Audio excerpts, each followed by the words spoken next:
Hello everyone, मैं हूं जयेश राजगौर और स्वागत है आप सभी का इस नए इंटरेस्टिंग यूट्यूब वीडियो में।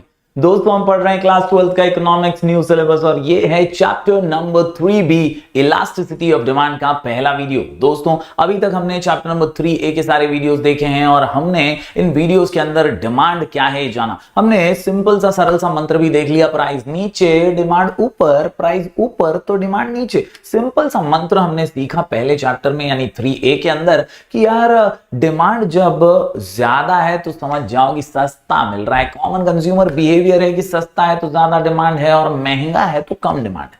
लेकिन दोस्तों 3A चैप्टर के अंदर हम डिमांड का एनालिसिस तो कर रहे थे, मगर कितना एग्जैक्टली डिमांड रिस्पॉन्ड करता है यह समझने के लिए chapter 3B elasticity of demand बहुत जरूरी है। तो आज से 3B के अलग अलग कॉन्सेप्ट से रिलेटेड वीडियोस आने वाले हैं, तो जरूर जरूर जरूर अपना प्यार बरकरार रखिए। अगर चैनल पर नए हैं तो जरूर सब्सक्राइब कीजिए, बेल आइकन दबाइए, क्योंकि यहां आपको लगातार ऐसे ही इंफॉर्मेटिव वीडियोस मिलते रहेंगे। साथ ही साथ जरूर जरूर जरूर चैनल की प्लेलिस्ट पे क्लिक कीजिए, प्लेलिस्ट सेक्शन में जाइए, ढेर सारी प्लेलिस्ट आपको मिलेंगी, चैप्टर वाइज वीडियोस मिलेंगे, वहां से आप अपनी पढ़ाई जारी रख सकते हैं। हमारा Telegram channel sky education official join करना मत भूलिए, क्योंकि वहां पर आपको ढेर सारे पीडीएफ रिसोर्सेज मिल जाएंगे, नोट्स मिल जाएंगे। अपना प्यार बरकरार रखिए। चलिए आज की इस वीडियो को शुरू करते हैं।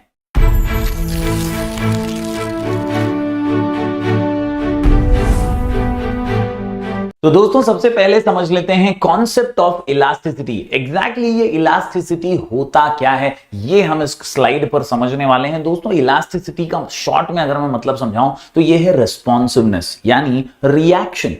हमने पिछले चैप्टर के अंदर यानी 3A डिमांड एनालिसिस में एक जबरदस्त सा आंसर पढ़ा था जिसका नाम था डिटरमिनेंट्स ऑफ डिमांड।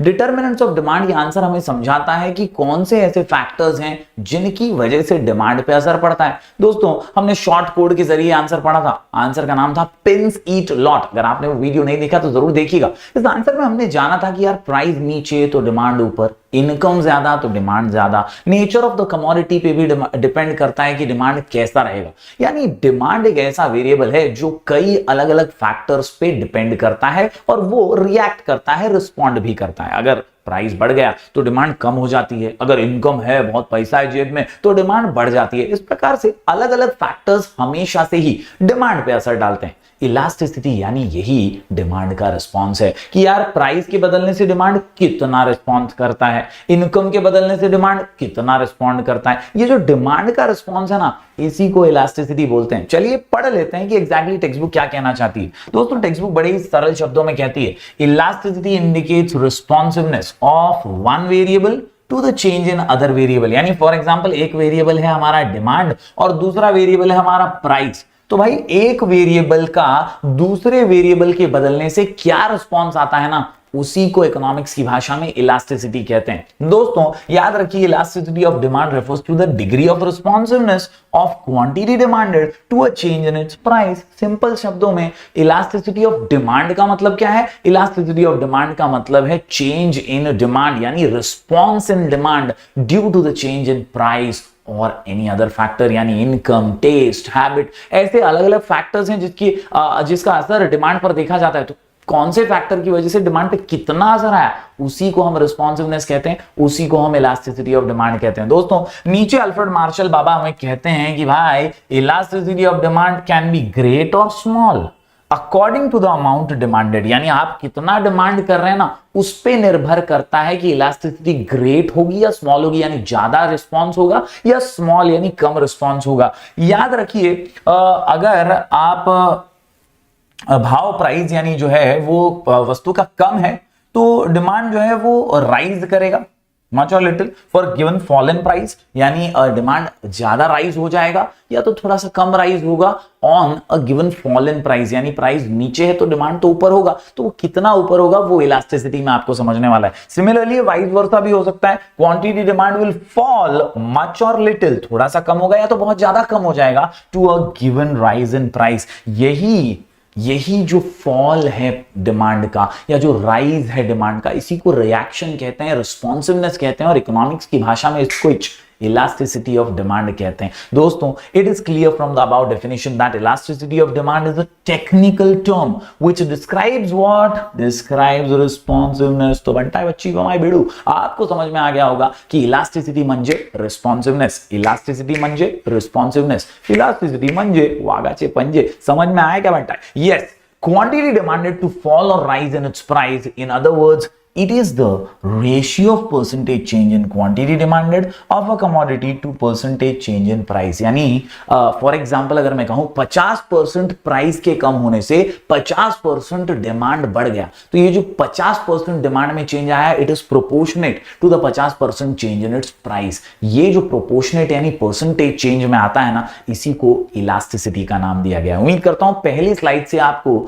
समझ में आ गया होगा कि ये इलास्टिसिटी किस चिड़िया का नाम है। चलिए बढ़ते हैं आगे और आज पढ़ लेते हैं एक छोटा सा आंसर, एक मजेदार सा आंसर, इंपॉर्टेंट सा आंसर। क्वेश्चन का नाम है types of elasticity of demand. यानी इलास्टिसिटी क्या है वो तो हमने समझ लिया, इसका मतलब है रिस्पॉन्सिवनेस। ये रिस्पॉन्सिवनेस के 3 मुख्य प्रकार हमारी टेक्स्ट बुक में दिए गए, 3 टाइप्स ऑफ इलास्टिसिटी। आंसर का नाम पिक, आंसर का नाम पिक, आंसर का नाम खचक पिक, आंसर का नाम खचक पिक, आंसर का नाम पिक। जी हां, पी से आती है प्राइस इलास्टिसिटी ऑफ डिमांड, आई से आते हैं इनकम इलास्टिसिटी ऑफ डिमांड और सी से क्रॉस इलास्टिसिटी ऑफ डिमांड। जी हां दोस्तों, price income cross pick, price income cross pick, price income cross pick, price income cross pick. हम पढ़ रहे हैं elasticity of demand, chapter number 3 भी। आज का क्वेश्चन है types of elasticity of demand, answer का नाम पिक। जी हां, पी से प्राइस इलास्टिसिटी, आई से इनकम इलास्टिसिटी और सी से क्रॉस इलास्टिसिटी। चलिए बारीकी से हर एक टाइप को समझ लेते हैं।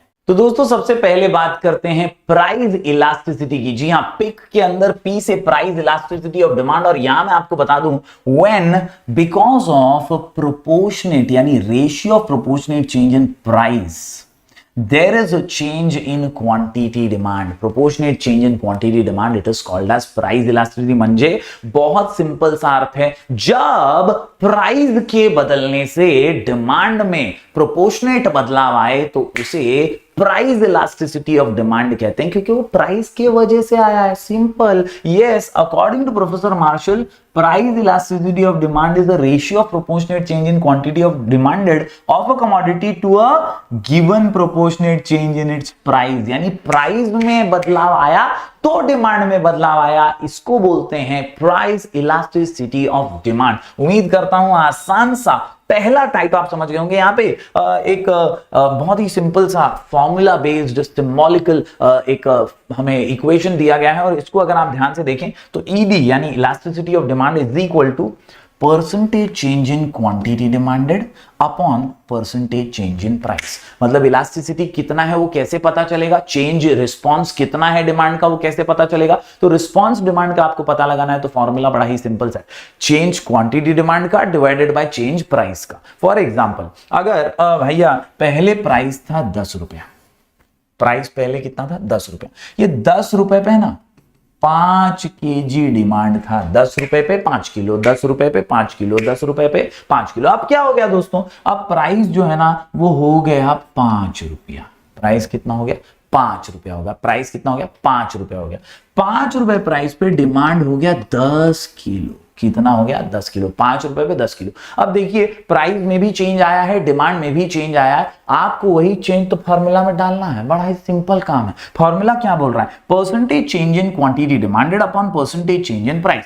फॉर एग्जाम्पल के तौर पर यहां पर जो बदलाव आया है वो हम फॉर्मूला में डालने वाले हैं। तो 10 था प्राइस, 5 हो गया, कितने का बदलाव आया 5 का बदलाव। 5 था डिमांड, कितने का बदलाव आया भाई 5 का यहां पर भी बदलाव आया। यानी दोनों के चेंजेस हमने जॉट डाउन किए और वो चेंजेस को हम फॉर्मूला में डालेंगे, हमारा काम फिट, मामला हिट और आंसर सुपर हिट हो जाएगा। सिर्फ इतना याद रखिए, फॉर्मूला में आपको कोई सम्स एग्जाम में नहीं करने हैं, कुछ भी सम वम आता नहीं इकोनॉमिक्स के एग्जाम में। याद रखिए फॉर्मूला जो है इक्वेशन बेस्ड आपको याद रखना है, change in quantity demand upon change in price, change in quantity demand upon change in price. जब जब प्राइस के बदलने से डिमांड पे बदलाव आए तो उस रिस्पॉन्सिवनेस को कहते हैं प्राइस इलास्टिसिटी ऑफ डिमांड। उम्मीद करता हूं पहला टाइप यहां पर आप समझ पाए होंगे। चलिए बढ़ते हैं आगे और दूसरा आसान सा टाइप देख लेते हैं। जी हां, दूसरे टाइप की बात करूं दोस्तों तो ये जो दूसरा टाइप निकल करके आता है ये है हमारा आई से इनकम इलास्टिसिटी ऑफ डिमांड। आहा, बड़ा ही सिंपल है दोस्तों।